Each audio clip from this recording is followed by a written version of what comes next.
Hey there, fellow finance enthusiasts. Today, we're diving into the world of stock market futures, specifically the S&P 500, and exploring what's happening behind the scenes. Now, I know what you might be thinking, another day, another stock market update. But trust me, this one's a doozy. So, buckle up, and let's get started. First things first, let's talk about the S&P 500 futures. These futures are like a sneak peek into the future of the stock market. They are essentially agreements to buy or sell the S&P 500 index at a predetermined price in the future.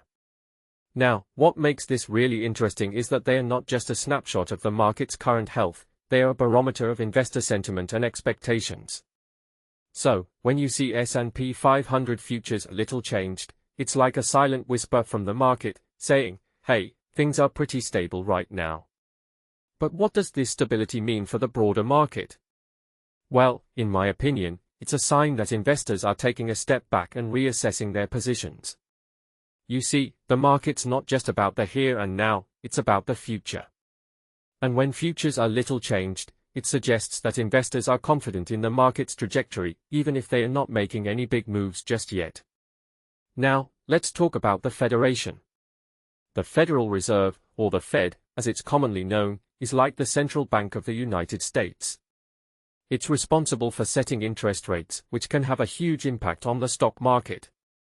So, when the Fed makes a decision, it's like a lightning bolt that can shake the market to its core.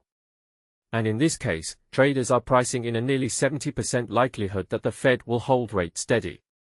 That's a big deal, folks.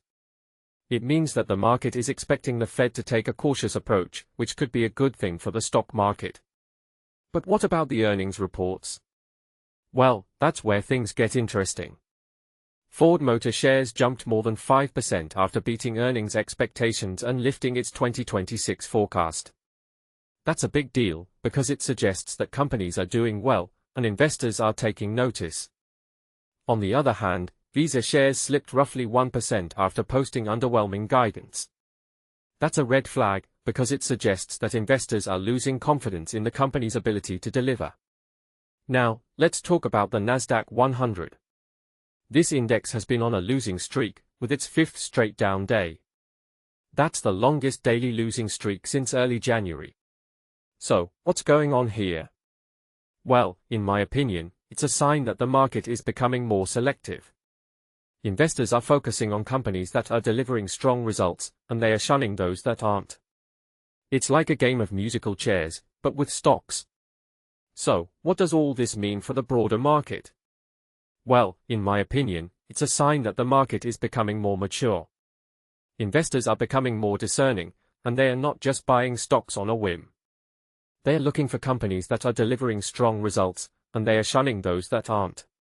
It's like a new era of investing, where quality trumps quantity. In conclusion, the S&P 500 futures are little changed, which is a good sign for the broader market. The Fed is expected to hold rates steady, which is a positive development. And the earnings reports are telling a mixed story, with some companies delivering strong results and others struggling.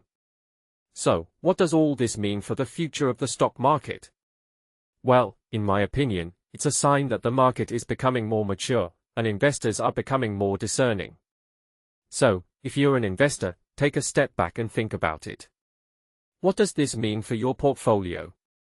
And if you're not an investor, well, maybe it's time to take the plunge.